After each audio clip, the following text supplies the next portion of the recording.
la siguiente, y luego la siguiente. Bien. Reducirlo un poco para que lo vean, ¿verdad?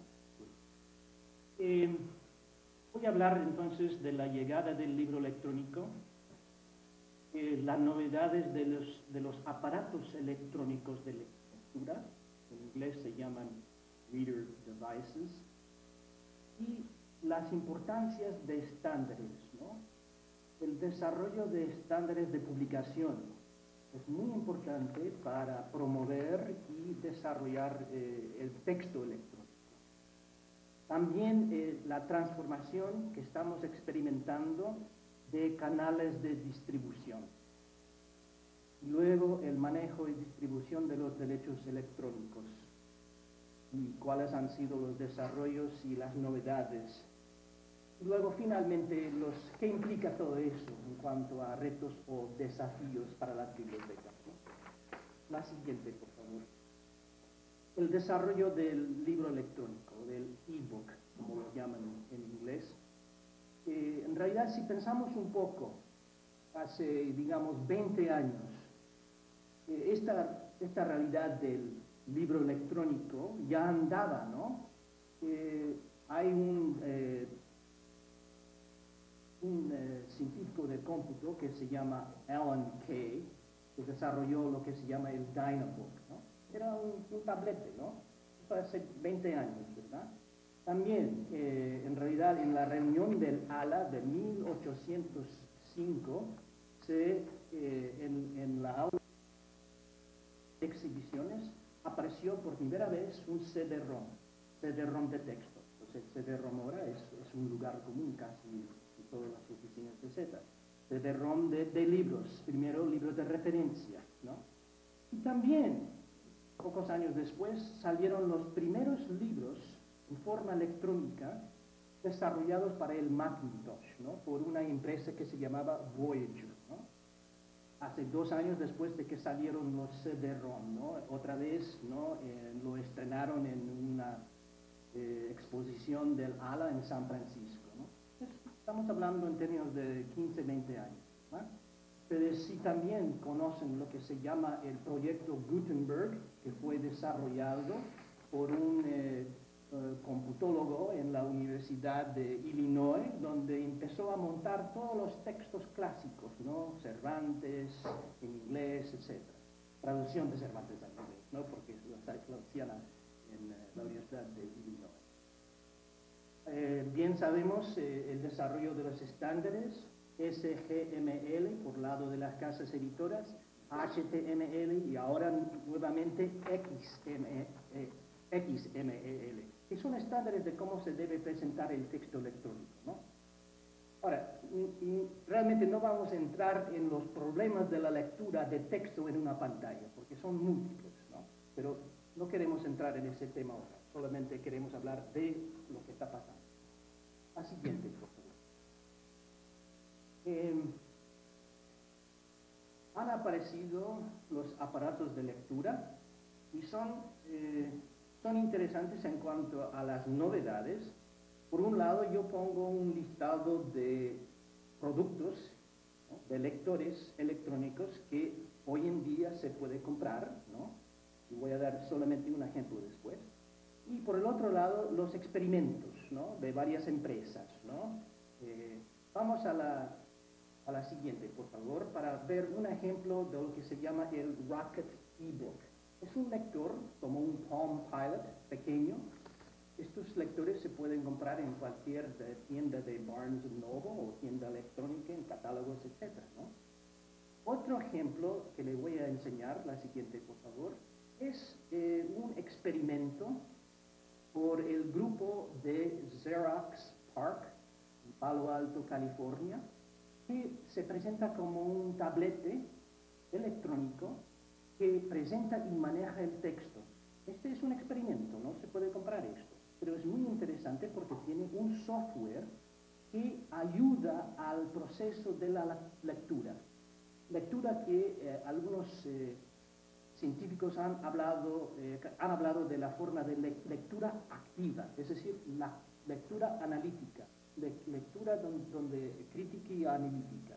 Entonces, este caso presenta la posibilidad de tomar notas, software que va buscando al momento que la persona va tomando notas, buscando esos términos y conceptos y presentarlos, guardar sus notas, etcétera, etcétera, ¿no? Bien.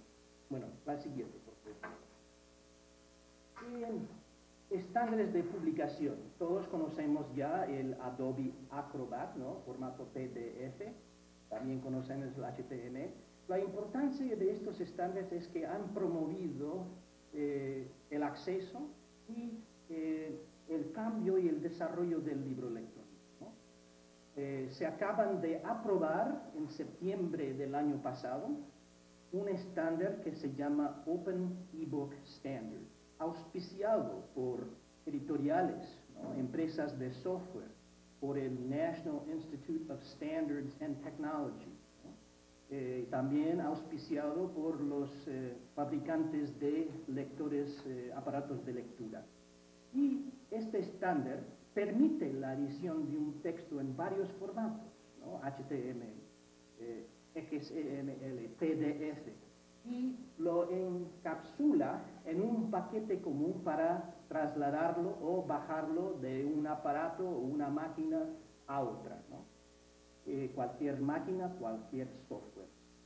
Ahora, hace una semana, Microsoft anunció en la reunión del Comdex un nuevo software, una nueva tecnología que se llama en inglés ClearType, que según dicen los de Microsoft, presenta el texto electrónico en pantalla con la claridad del texto impreso en papel, lo cual va a atacar el problema de la lectura de la palabra electrónica en pantalla, que siempre se mueve y en un momento daña al ojo, ¿no?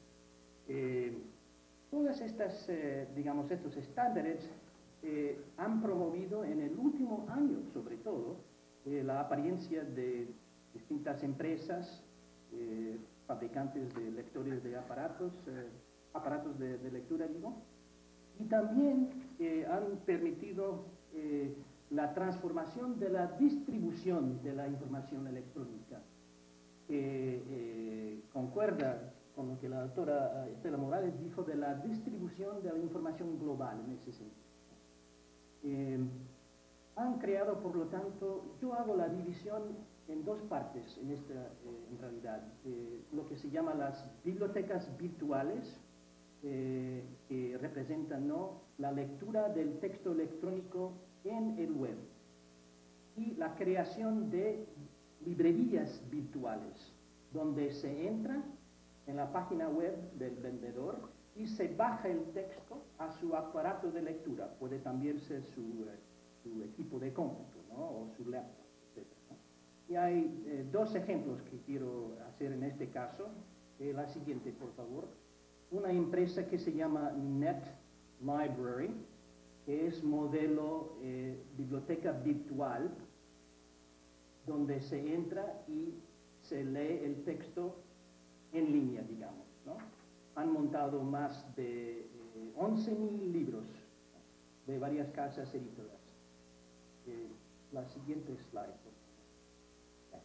Ahí vemos la página web de NetLibrary. La siguiente, por favor. Bien.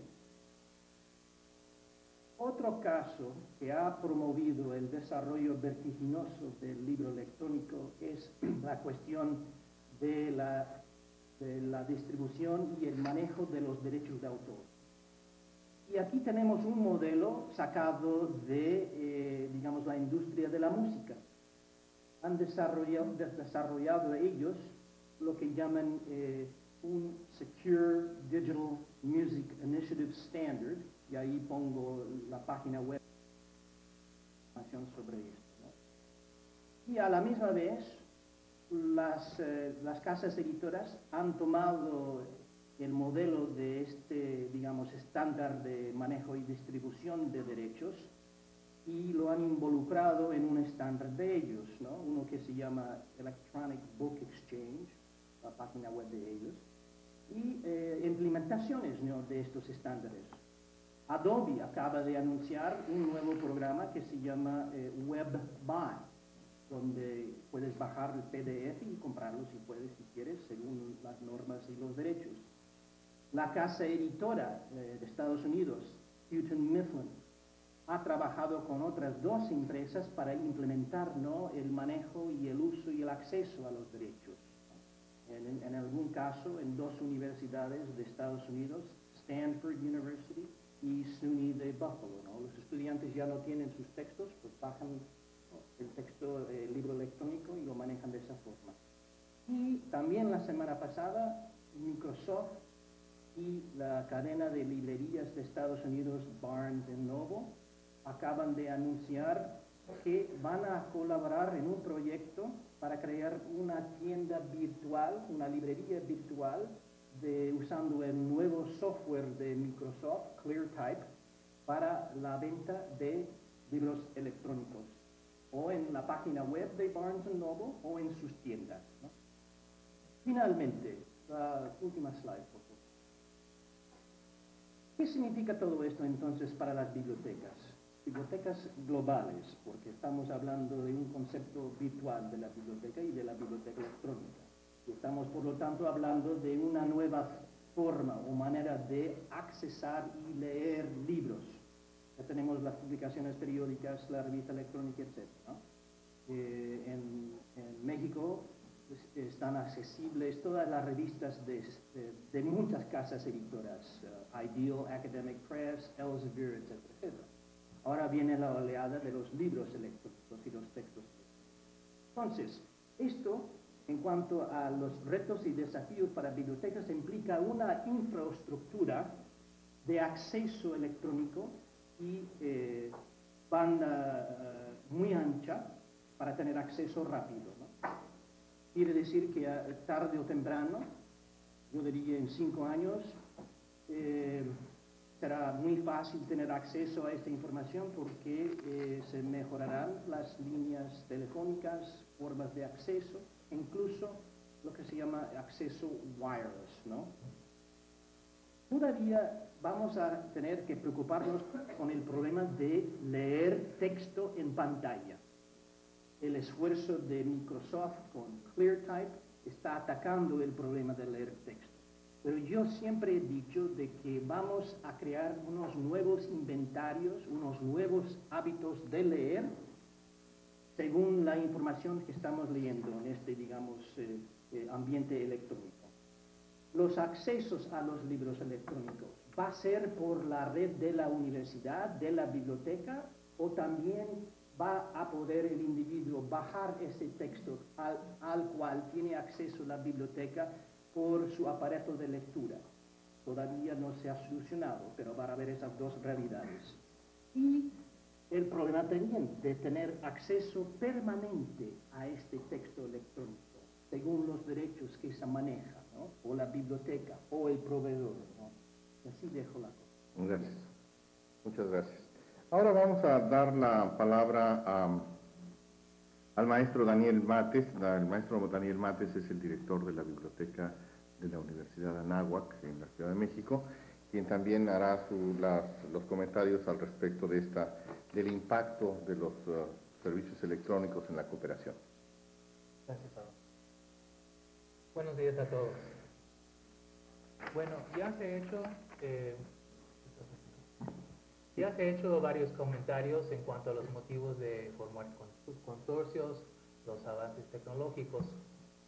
No quiero hablar mucho en detalle sobre los consorcios como filosofía, pero sí quisiera hablar sobre unos ejemplos que creo que son muy importantes después de unos comentarios introductorios.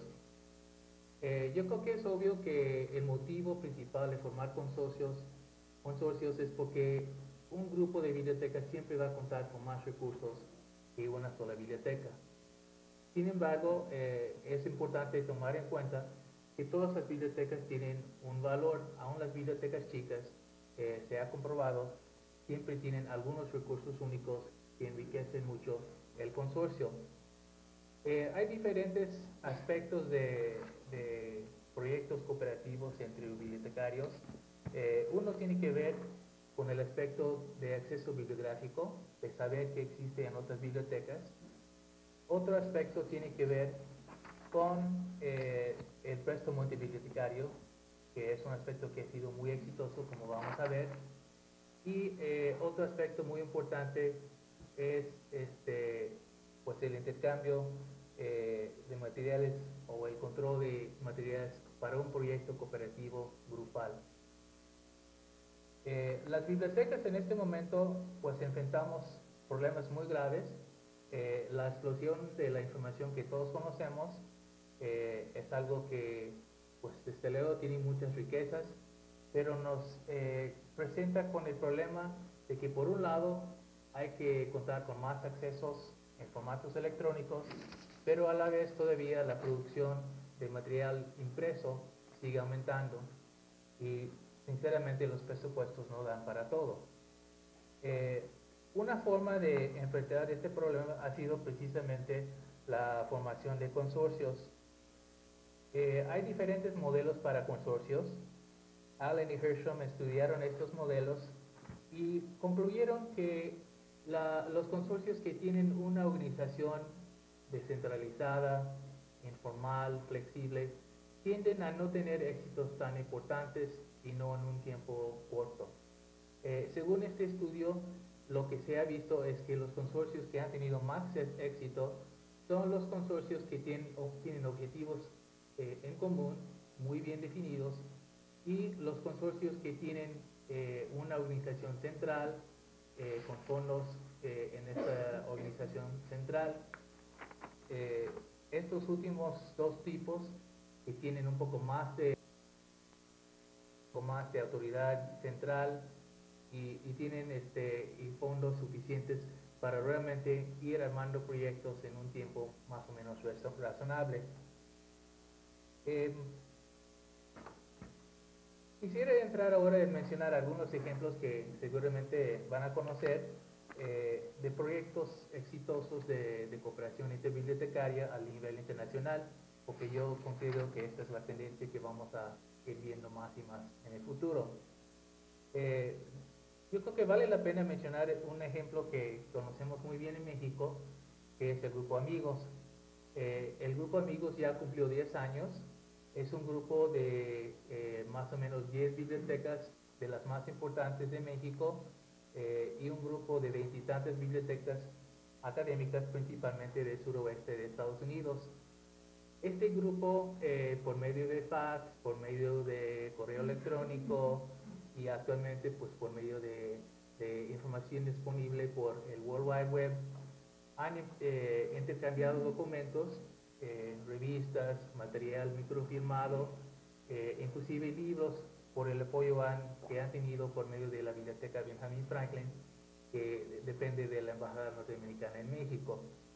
Este grupo, de hecho, va a tener una celebración en febrero por los 10 años y tienen proyectos interesantes para llegar a otro nivel de cooperación. Otro grupo que vale la pena mencionar es el grupo que se ha creado en el Foro Transfronterizo de Bibliotecas.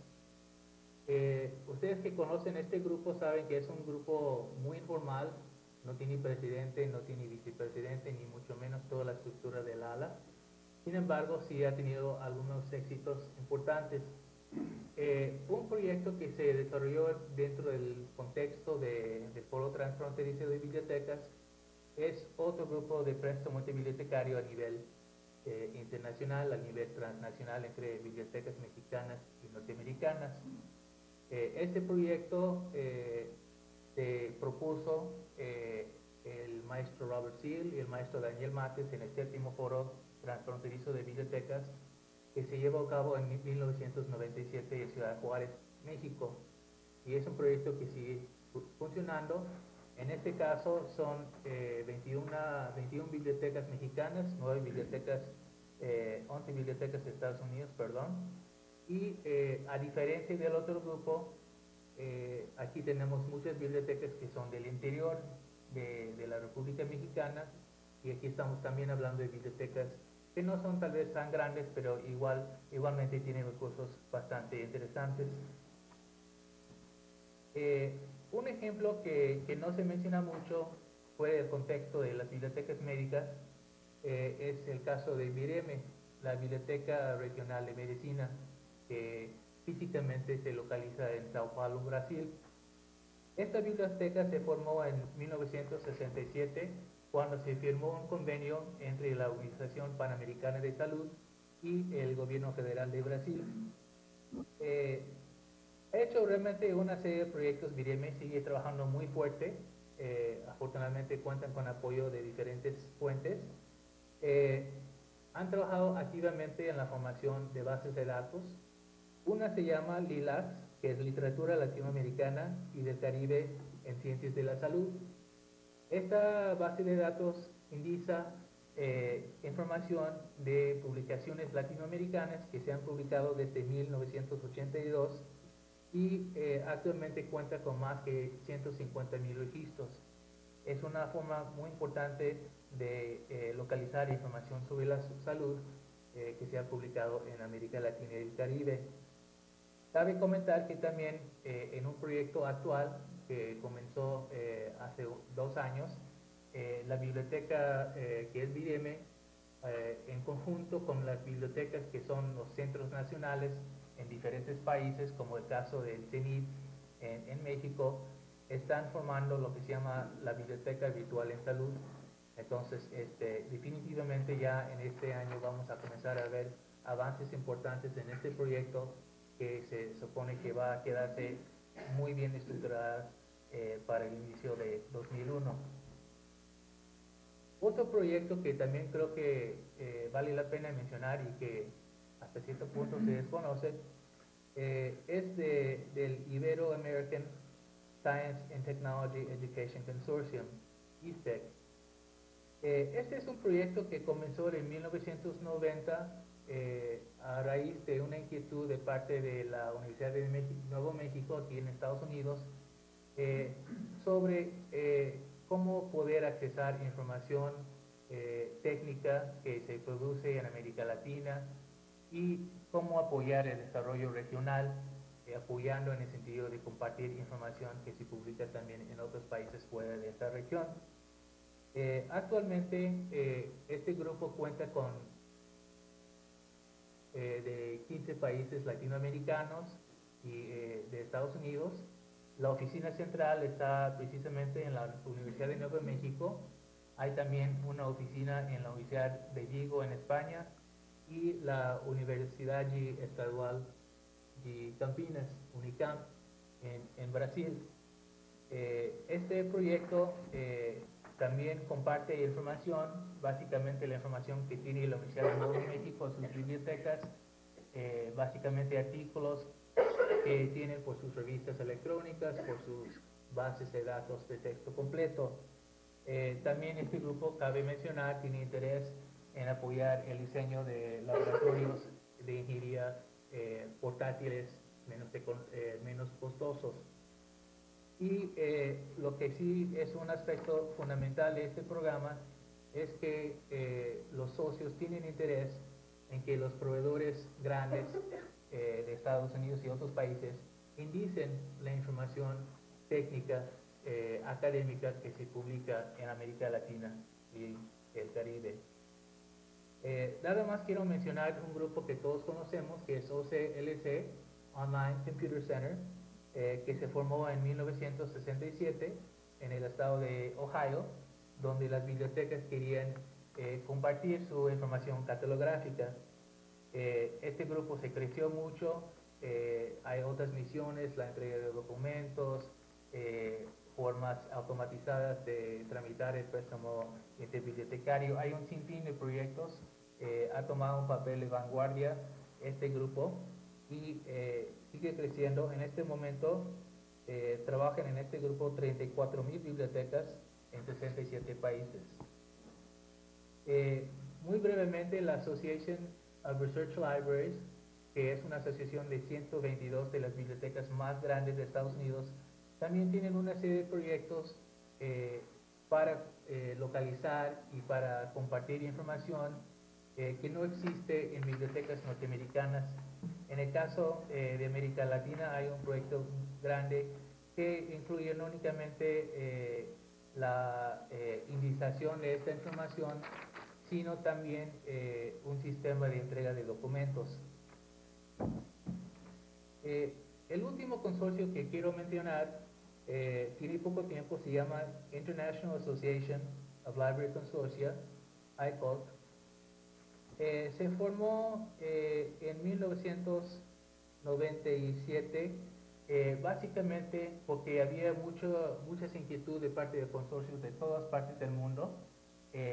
Son 79 socios, cada socio es un consorcio, son de muchísimos países del mundo, y su finalidad es de compartir con los proveedores las inquietudes de las bibliotecas en cuanto al costo de la información electrónica, en cuanto a la necesidad de separar el costo de de revistas electrónicas y revistas impresas, y también la necesidad de contar con un archivo permanente de la información electrónica.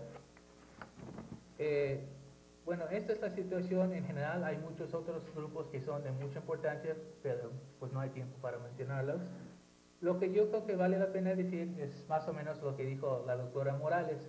Estamos en una situación en que sí es posible comenzar, y de hecho ya se ha comenzado a crear bibliotecas virtuales, inclusive a nivel mundial. Existe la posibilidad de contar con una biblioteca universal o bibliotecas especializadas sobre ciertos temas que cuentan con acceso a información de todas partes del mundo. Sin embargo, tenemos el problema de siempre, el problema del dinero. Entonces, yo creo que es muy importante enfrentar los problemas que mencionamos, el costo de esta información, la situación de derecho de autor que no está muy bien definido en este momento, también la necesidad de realmente tener una forma confiable de contar en el futuro con toda esta información. Yo creo que esta es una necesidad imperiosa para el desarrollo de cualquier país, y si no vamos a ver una división, bueno, si no se mejora esta situación en términos de costos, en términos de formas de accesar a la información, lo que se va a ver, considero yo, es una división cada vez más grande entre los países desarrollados y los países en vías de desarrollo, que sinceramente no conviene a nadie. Muchas gracias al maestro Márquez.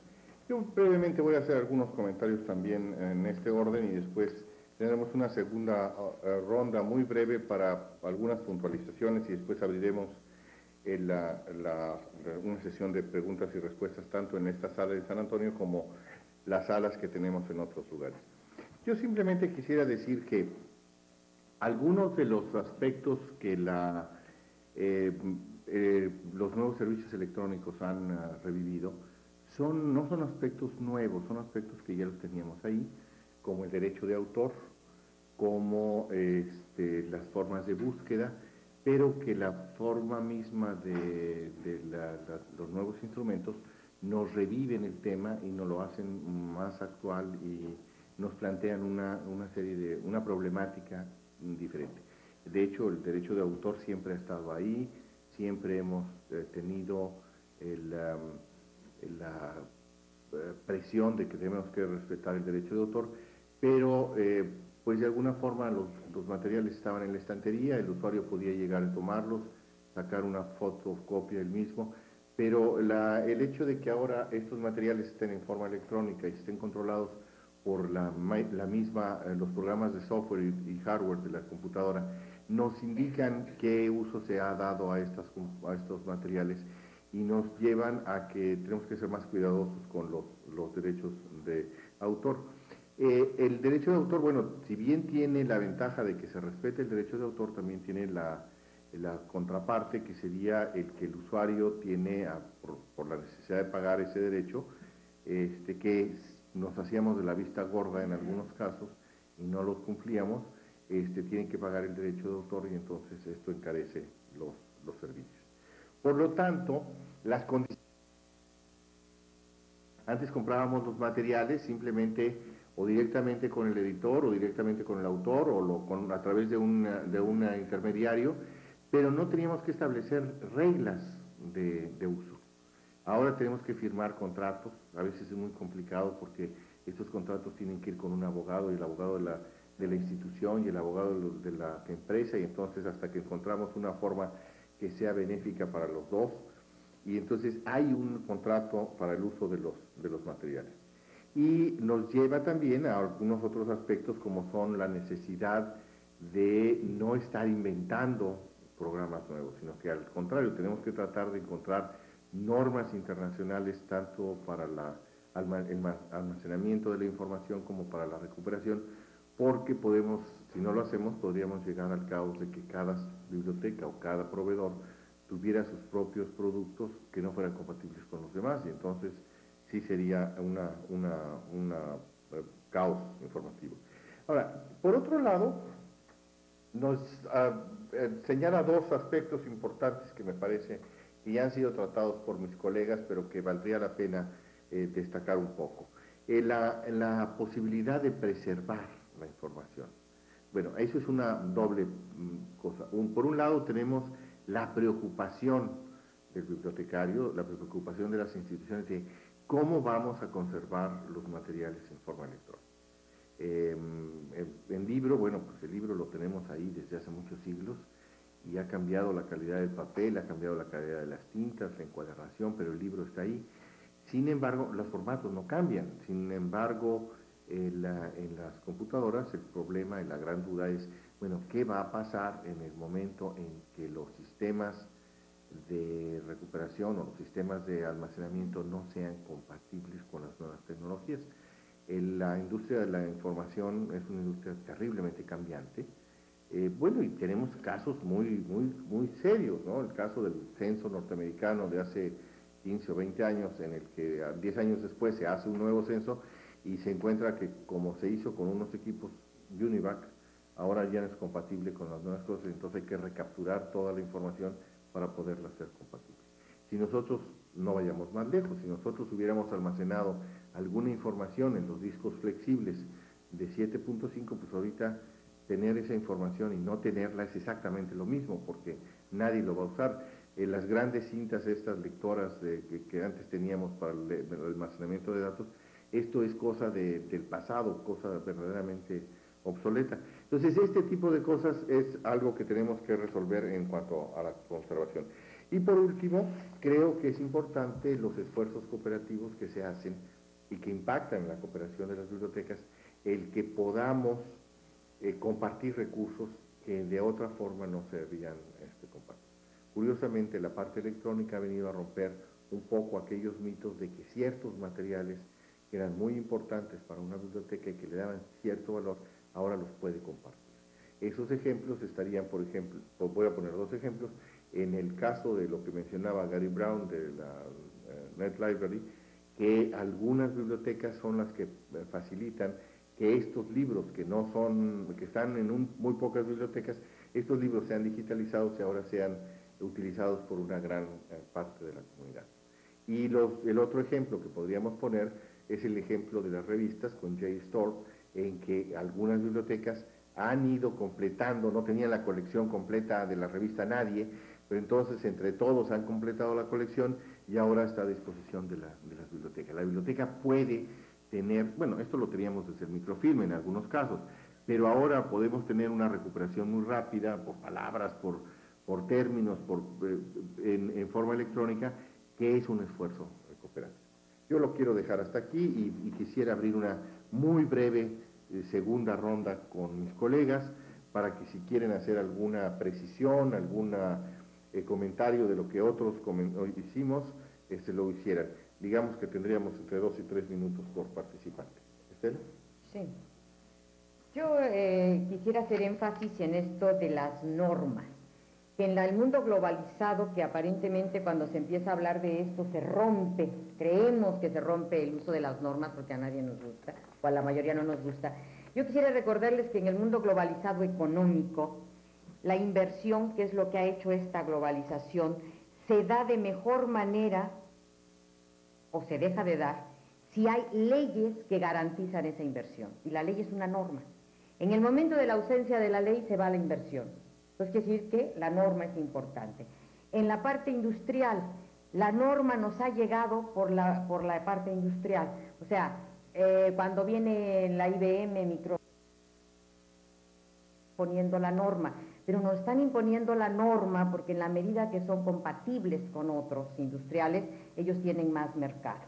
Entonces, si nosotros queremos tener el flujo de la información, si nosotros queremos colaborar en el campo de la información, porque colaborar quiere decir compartir esa información, no lo vamos a poder hacer si no aterrizamos de manera muy clara que tenemos que usar normas para que este flujo se dé de una manera natural.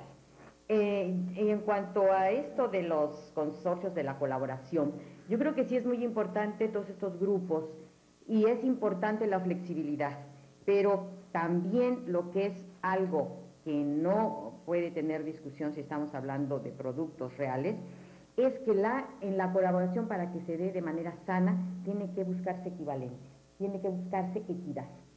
Si los que conforman ese grupo que va a colaborar no tienen esos aspectos claros, no estamos hablando de colaboración, estamos hablando de programas de ayuda, de programas de apoyo, que tienen otro renglón de desarrollo.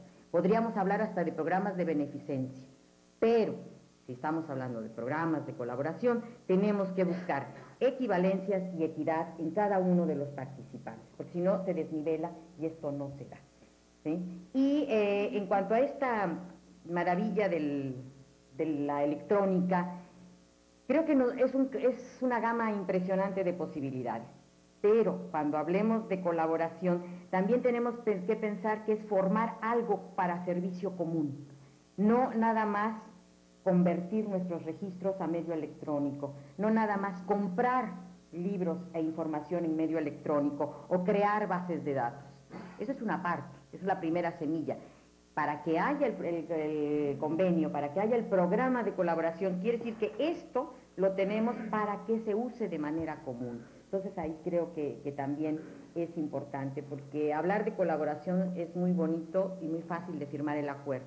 Lo difícil es cumplirlo y que realmente opere y trabaje, como la Comunidad Europea de Países. No nada más es un papel, no es una ley, están trabajando en eso. Gary, por favor. Yo solamente quería agregar un breve comentario y quiero primero decir que estoy completamente de acuerdo con lo que ha dicho la doctora Estela Morales y mi colega el maestro Daniel Mates. En realidad, la fuerza del consorcio, de la colaboración, está en el hecho de que hay, desde la perspectiva de las empresas, ¿no?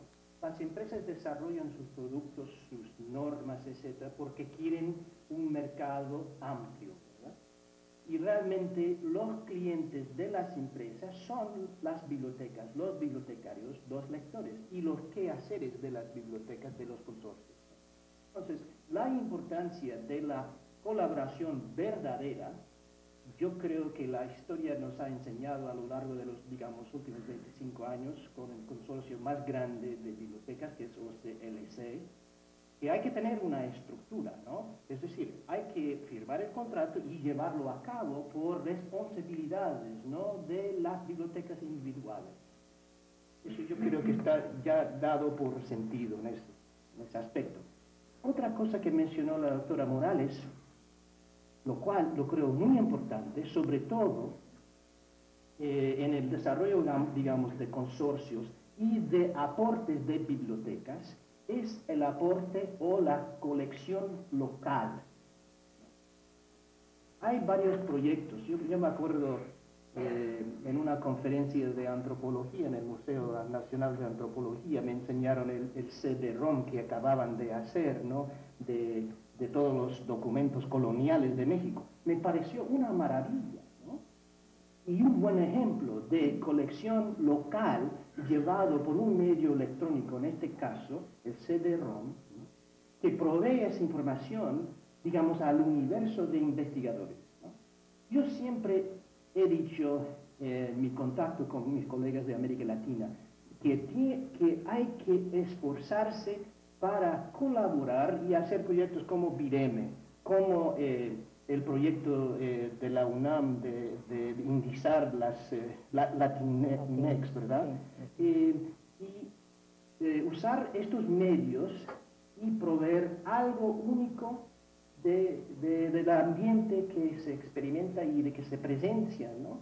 El país, la región, etc., ¿no? Me callo con eso. Muchas gracias. Daniel. Gracias.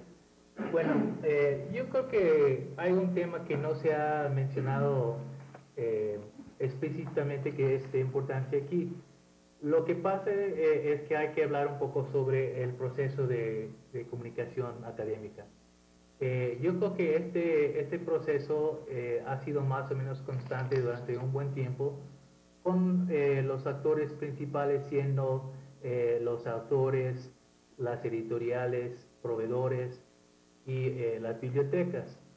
Con las nuevas tecnologías están cambiando las reglas del juego. Y yo creo que en este momento todos estamos buscando, bueno, pues cómo vamos a actuar, cómo vamos a seguir cumpliendo con nuestra misión, cómo vamos a seguir cumpliendo con las necesidades que tiene la sociedad en general. Y yo creo que vale la pena comentar que yo creo que todos están actuando, o la gran mayoría están actuando de buena fe. Es lógico que una empresa o un proveedor espere ganar dinero. Es lógico que un autor espere tener cierto control sobre su producto, cierto reconocimiento y tal vez cierta recompensa igual. Es lógico que la biblioteca como institución que tiene necesidades de cumplir con un quehacer que le asignó la sociedad, tiene la necesidad de ver que hay un acceso justo, un acceso amplio a la información.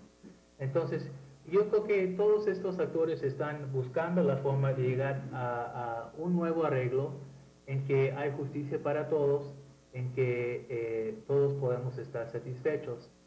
Yo creo que grupos como ICOLC, que mencioné al final, es un grupo importante porque a pesar de los comentarios breves que mencioné, no es un grupo radical, es un grupo de personas muy serias que están tratando de comunicar a los proveedores, los intermediarios, las inquietudes grandes que tenemos nosotros, porque nosotros, los bibliotecarios, estamos en una situación de necesitar cumplir con algo que no podemos hacer bien por la situación de presupuesto, entre otros motivos. Entonces yo creo que las editoriales van a escuchar estos comentarios y yo creo que inclusive ya se comienza a ver algunos cambios que mencionó inclusive el doctor Brown, y creo que más adelante pues podemos realmente llegar a esa sociedad en que la información es algo que todos podemos tener como pues quisiéramos que todos tuviéramos comida y alojamiento. Muchas gracias. Yo solamente quisiera enfatizar que el proceso, la creación de consorcios, nos va a llevar a un proceso, nos guste o no, lo tenemos que recorrer. Las voces que se oponen a los grandes consorcios o a las grandes reuniones de países, de grupos de trabajo, están destinadas, creo yo, al fracaso.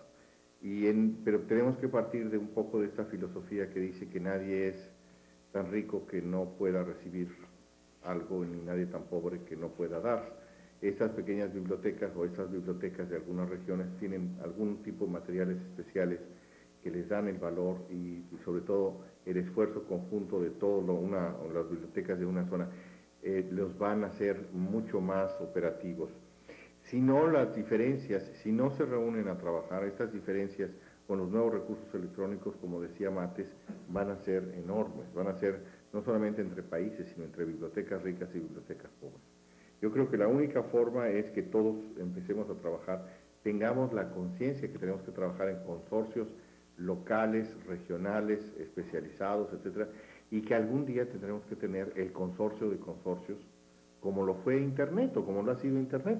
Empezamos a tener hace unos años, hace 10 años, 15 años, teníamos pequeñas redes locales y finalmente lo que hicimos fue no tener una constelación de redes locales, sino que tenemos la red de redes que juntó todo eso. Así concibo el trabajo cooperativo entre las bibliotecas, que en este momento tenemos Illinois Net y tenemos Nueva York y tenemos México, etcétera, pero llegará un momento, no sé cuándo, a lo mejor estoy soñándolo, pero llegará un momento en que tengamos la gran red de redes de colaboración bibliotecaria en la que todo mundo tenga algo que aportar y todo mundo tenga algo que recibir. Bueno, muchísimas gracias a los participantes. Vamos ahora a pasar, tenemos unos minutos, a abrir la discusión, mientras en las otras sedes nos hacen los favores las personas que están organizando esto, de ver quiénes quieren preguntar o comentar muy brevemente. Yo diría que si hay algún comentario en esta sala, podríamos empezar por aquí y después pasar a alguna otra de las salas que están en México. ¿Algún comentario?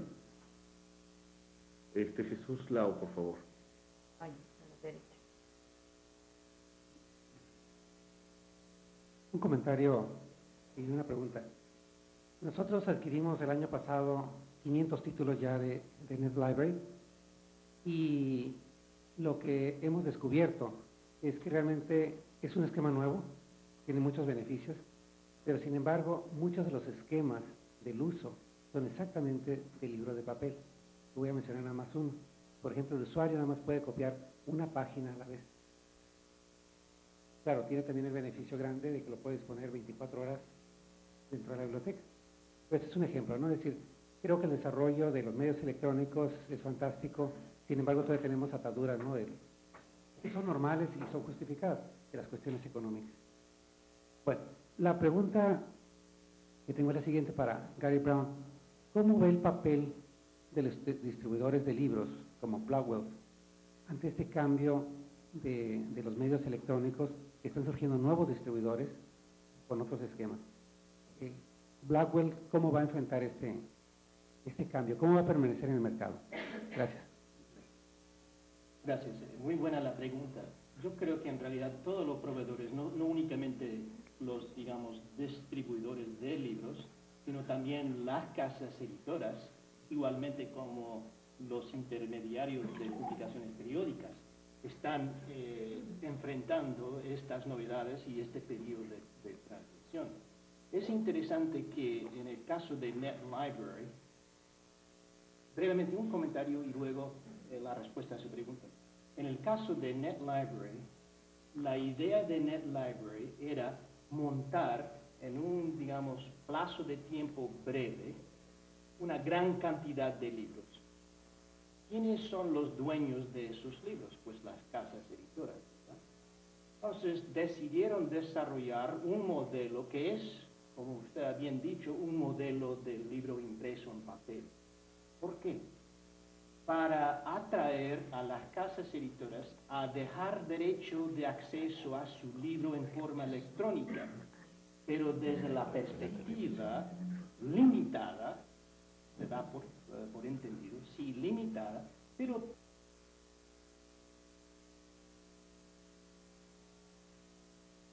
ningún problema en cuanto a derechos de autor, porque se maneja de la misma forma del libro impreso en papel. Por lo siguiente, era una entrada para que las casas editoras empezasen a andar, digamos, por esta novedad electrónica del libro. Efectivamente, vamos a ver un desarrollo de acceso al libro electrónico y otros modelos que ya sabemos y ya experimentamos en acceso a un texto electrónico en el web, caso de las publicaciones periódicas, con lectores simultáneos, etcétera, etcétera. Es interesante, en esta reunión de San Antonio se anunció NetLibrary un acuerdo con una de las primeras casas editoras que va cambiando ese modelo de un libro, un lector, solo a la vez. Y es el caso de ABC Clio, que ofrece un acceso simultáneo si se compra, digamos, el ejemplar impreso en papel y también el ejemplar electrónico, ¿no? Así que se va cambiando poco a poco. Luego, en cuanto a la segunda parte, ¿no?, de su pregunta y comentario, tengo que ser muy honesto. Realmente, Blackwell, como los otros proveedores de distribuidores, no tiene una bola de cristal para ver el futuro.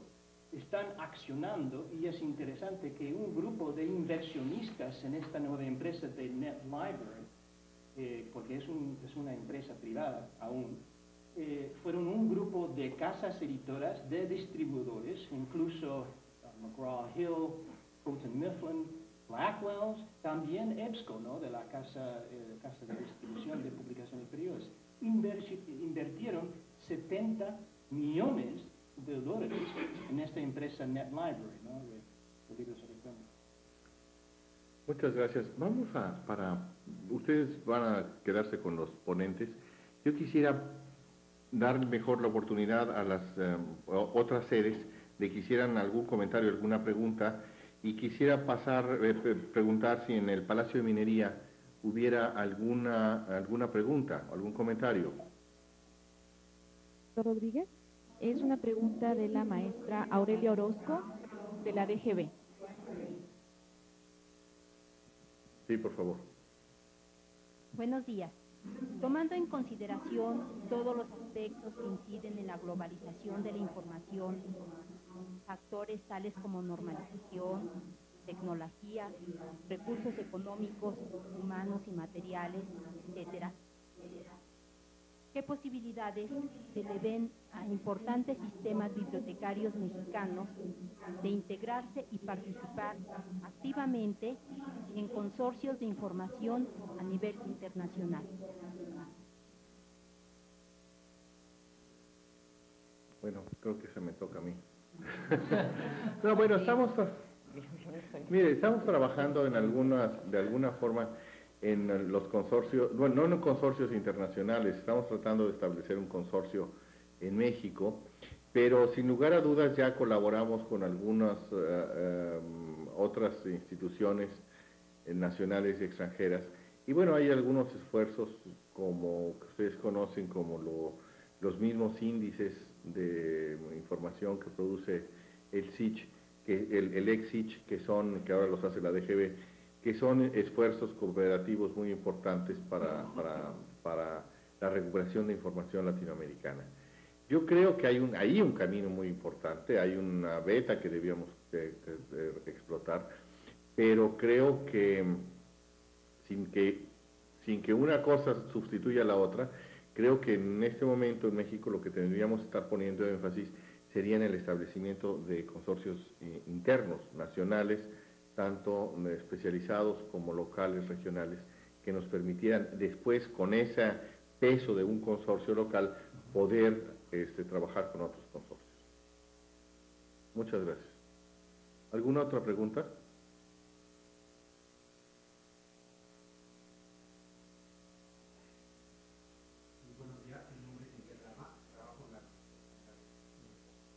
No se oye.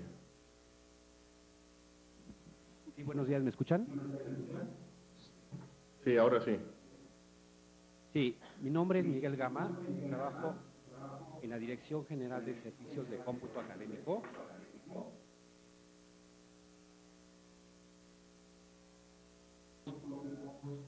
De cooperación bibliotecaria, como sería el intercambio de profesionales, la organización de congresos, el financiamiento de proyectos, ejemplos de educación a distancia, elaboración de publicaciones y programas de estudio. Gracias. Muchas gracias. Y creo que todos esos temas podrían ser discutidos ampliamente y buscar algunas formas de cooperación ahí. ¿Tendrían en Mascarones alguna pregunta? Sí. La pregunta sería la siguiente. Considerando los primeros esfuerzos de colaboración bibliotecaria, ya sea nacional o internacional, ¿qué nuevos esquemas o propuestas en cuanto a costos están pensando los distribuidores de información en forma electrónica?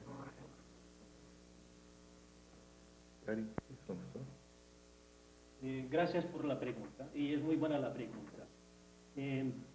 Actualmente, dependiendo, digamos, formato o tipo de información, pasando primeramente, y hablando de la información electrónica, pasando primeramente por el lado de las publicaciones periódicas, ¿no? Ya tenemos por lo menos 4 años de experiencia de publicaciones periódicas electrónicas. Y las casas editoras han desarrollado distintas políticas, digamos, de acceso y de compra. En gran mayoría de los casos, voy a hablar solamente de dos modelos, ¿no? El modelo, digamos, más interesante, lanzó la casa editora Academic Press con su servicio IDEAL. Actualmente está suscrito la UNAM, ¿no? a ese acceso a todas las revistas electrónicas de Academic Press. El modelo de Academic Press. En realidad, el modelo de Academic Press es igual al modelo de acceso a programas de televisión por cable. Se compra todo el paquete. Se tiene acceso a todo el paquete. Es el modelo que lanzó Academic Press. Y se negocia a base del costo, del acceso, del uso, etc. Segundo modelo es acceso a la revista individual electrónica, pero se tiene que seguir comprando la versión impresa. Algunas casas editoriales permiten el acceso gratuito una vez que se compra la suscripción a la versión impresa. Otras casas editoras obligan la compra de la versión impresa y agregan un porcentaje al acceso y costo de la versión electrónica. Esos son los dos modelos, digamos, vigentes en cuanto a las publicaciones periódicas. Volviendo al tema del libro electrónico, como es tan novedoso, tenemos dos ejemplos. Y voy a hablar solamente, digamos, del modelo de la biblioteca virtual, donde se entra en la biblioteca virtual de la empresa que provee los textos electrónicos y se lee en línea. O posiblemente se podrá en el futuro bajar el texto y leerlo en su aparato, su equipo, etc. En esa instancia, para convencer a las casas editoras, las empresas cobran el mismo costo del libro publicado en papel y agregan un porcentaje para el uso y el acceso perenne. En el caso de NetLibrary, si se compra el libro, la versión electrónica, y se paga para el acceso perenne un 50% del costo fundamental del libro. Y NetLibrary ha hecho un arreglo con OCLC para mantener el libro permanentemente en acceso, ¿no? De hecho, no importa lo que pasa con la empresa, la biblioteca ya es dueño de ese texto y está depositado en el consorcio de OCLC. Esos son los dos modelos principales, ¿no?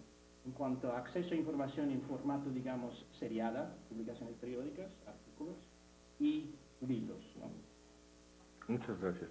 ¿Alguna otra pregunta en esa sede o comentario? Si pasamos el micrófono. Buenos días, soy Alicia Zavala Delgadillo, trabajo en el Instituto Mexicano del Seguro Social y mi pregunta sería, ¿qué gestiones tendrían que hacer estas instituciones que se quisieran incorporar a estos consorcios de cooperación? Nuestra sede, nuestro instituto tiene 200 centros a nivel de la República y para saber incorporarnos y proporcionar nuestros acervos a estos convenios, ¿qué tendríamos que hacer como institución?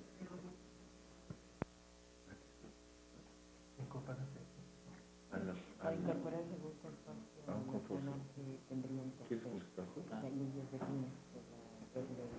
Perdón. Bueno, yo creo que hay ya una cierta tendencia de ir a donde habla. De hecho, se habla de convenios entre las diferentes bibliotecas y demás. Yo creo que todos sabemos que los recursos de las bibliotecas del IMSS a nivel individual no son, digamos, tan impresionantes muchas veces, sin embargo, a nivel grupal sí contamos con recursos bastante importantes. Yo creo que las autoridades de Seguro Social tendrían que realmente preparar un documento indicando cuáles son los objetivos, cuáles son las obligaciones de las diferentes bibliotecas. Yo sugiero que sea una iniciativa de parte de las bibliotecas para que realmente cumpla con lo que necesitamos porque yo creo que todos sabemos que a veces los administradores ven las cosas un poco diferentes. Entonces yo sugeriría que se armara algún documento que se podía ver a nivel de los bibliotecólogos en las diferentes bibliotecas de seguro, y que posteriormente se preparara algo y presentara algo a las autoridades de seguro social. De hecho, pues ya hay cierto trabajo en cuanto a saber qué existe en estas bibliotecas del doctor César Macías. Entonces yo creo que básicamente lo que se necesita en este momento es un poco de liderazgo, y que las personas que estén interesadas pues realmente comiencen a cooperar y comiencen a hablar con las autoridades de esta inquietud. Muchas gracias. En Ciudad Juárez, ¿tendrían algún comentario, alguna pregunta? Los asistentes no tienen realmente preguntas, sin embargo, el servidor tiene dos preguntas. No los alcanzamos a oír. Tengo dos preguntas para el tercer ponente. Actualmente se están desarrollando aplicaciones en base al lenguaje XLM que pueda redundar en beneficio de las bibliotecas, en beneficio de algunas aplicaciones que puedan recuperar inteligentemente información. No sé si haya proyectos que estén enfocados a esta tarea.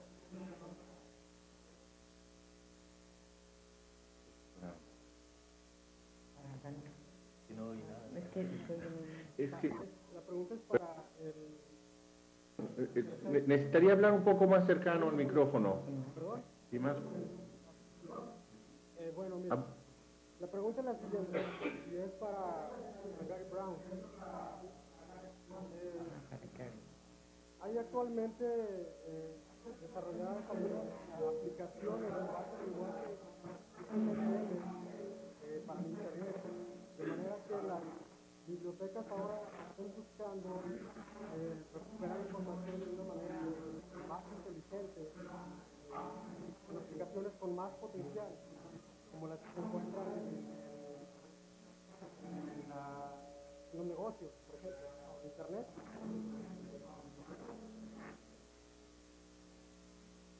A ver si puedo contestar a su pregunta. Si no lo contesto bien, por favor, me puede escribir un correo electrónico, ponerse en contacto para que yo responda bien a su pregunta, pero voy a intentar de lo que...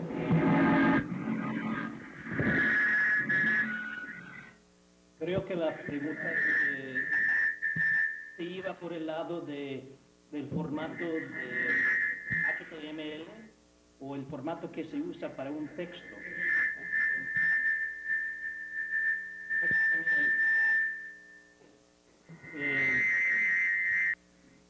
Es importante saber que el Open eBook Initiative, el formato que recomiendan ellos es el XEML. Y si ustedes elaboran un proyecto, cualquier proyecto en XEML, no van a tener problema en cuanto a participar y transmitir el texto a base de ese estándar. Yo le recomendaría que entrara en la página web de Open eBook,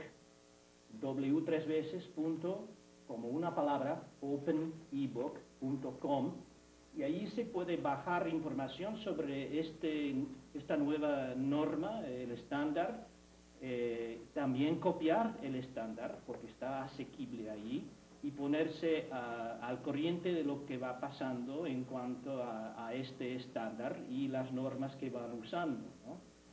También estar al corriente por medio de esa página web. Se pueden entrar también en Microsoft para bajar información, hacer una búsqueda de palabra clave sobre Open eBook o también sobre lo que llaman ellos Rights Management. En la página web de Microsoft hay información sobre lo que ellos están manejando para la transmisión de las multimedia, video, música. Toda la información detalladamente expuesta se podrá encontrar allí. Si no le he contestado bien a su pregunta, puede comunicarse conmigo, correo electrónico, mi nombre, gary.brown@blackwell.com, ¿no? Y le contesto con más detalle. Muchas gracias. Vamos ahora a pasar a la sede de que tenemos en Sonora con nuestros colegas sonorenses que de la Asociación de Sonora, de Bibliotecarios de Sonora, con el Instituto de Física de la Universidad. ¿Hay algún comentario o pregunta? Sí, maestro, buenos días a todos. Tenemos dos preguntas. Primero paso el micrófono a nuestra compañera Susana.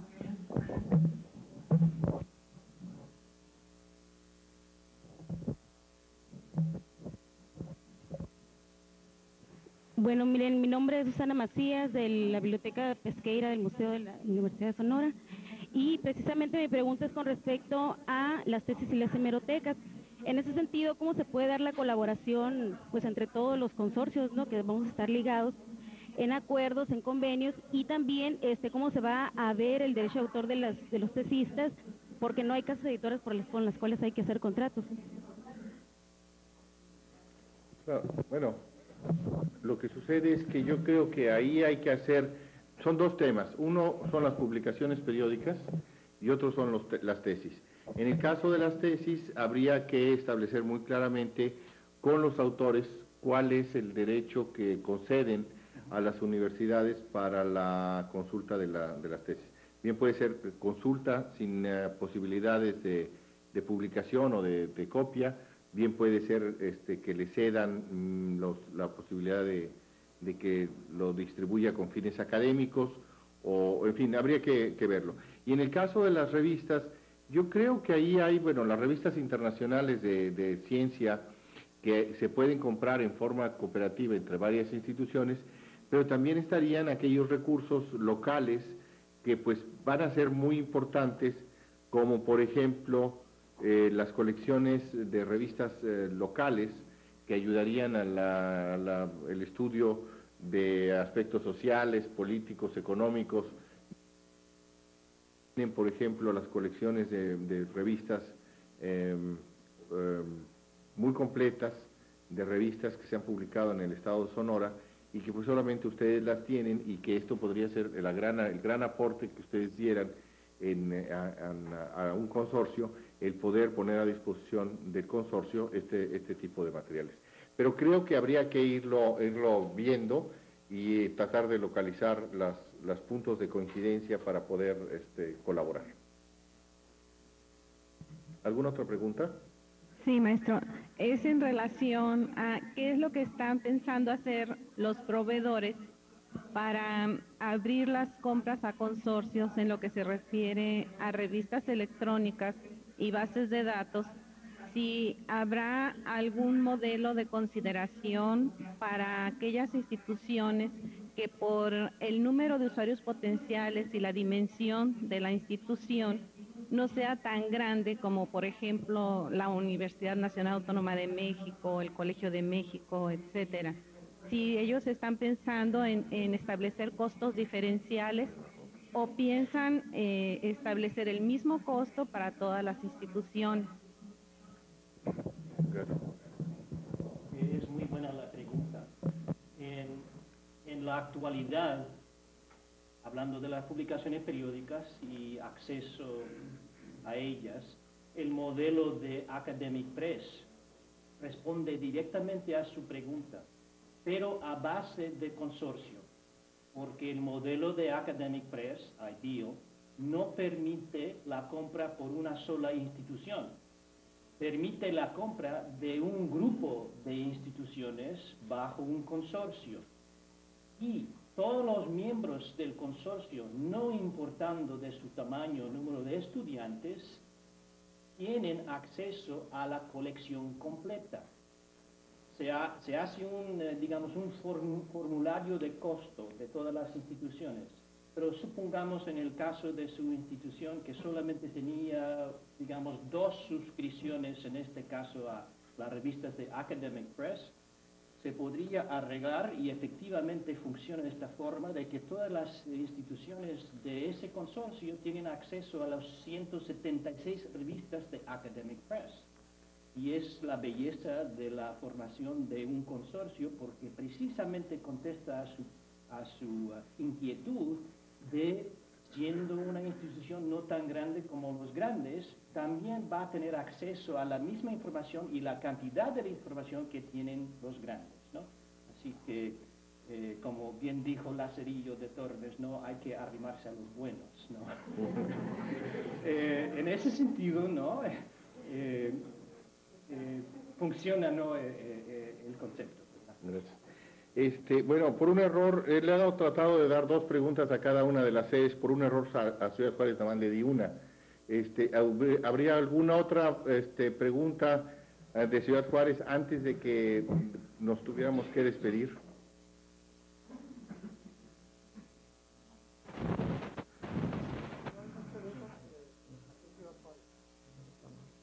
No, eso es Sonora. Bueno, si no fuera el caso, yo creo que me queda únicamente, estamos sobre el tiempo, me queda agradecer la participación, la desmañanada de los colegas del occidente de México, y agradecer una serie, espero no omitir a nadie, y si omito a alguien, por favor, discúlpenme. En primer lugar, quiero agradecer a los participantes que están tanto aquí como en las demás sedes, por haber estado en esta reunión, pero muy especialmente quiero agradecer a la Escuela de Extensión de la Universidad Nacional Autónoma de México en San Antonio, en la persona de su director, el doctor Guillermo Pulido, por la atención, la fina atención y todo el entusiasmo que han puesto para que este maravilloso diálogo que se puede establecer en forma activa entre diferentes sedes puedan realizarse. También al maestro Ricardo Ancira, director de la Escuela para Extranjeros, y a la maestra Sherezada, que es la que ha estado haciendo las talachas, que es la persona encargada de educación a distancia de esta escuela, quien ha sido realmente muy generosa con nosotros, muy entusiasta, muy amable, y que nos ha permitido que estemos aquí hoy y que ha sido el alma de esta reunión. Muchísimas gracias, Sherezada. A los compañeros de la Dirección General de Cómputo Académico de la Universidad, que han estado también trabajando con mucho entusiasmo desde, no solamente hoy, sino desde hace varios días, haciendo todas las pruebas para que pudiera realizarse, a los colegas de la Dirección General de Bibliotecas de la Universidad de Ciudad Juárez, a la Asociación de Bibliotecarios de Sonora por el entusiasmo que le han puesto, al Instituto de Física de la Universidad, y no me queda más que darles dos anuncios.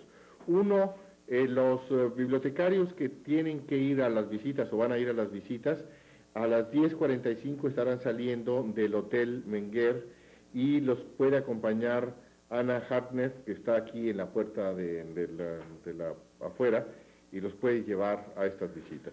Para los otros que estén interesados, están invitados a conocer la extensión de la Universidad de México. Es una biblioteca en la cual estamos trabajando para que quede integrada mejor con el sistema bibliotecario de la universidad. Es muy interesante, tiene materiales no solamente de libros, sino materiales archivísticos únicos y que valdría la pena que ustedes la visitaran. Pues no me queda más que dar las gracias a los ponentes por su trabajo, por su entusiasmo, y a todos ustedes. Y bueno, los que están aquí, si tienen alguna pregunta, pues se la pueden hacer ahora que terminamos, a los ponentes con mucho gusto. Muchísimas gracias a todos.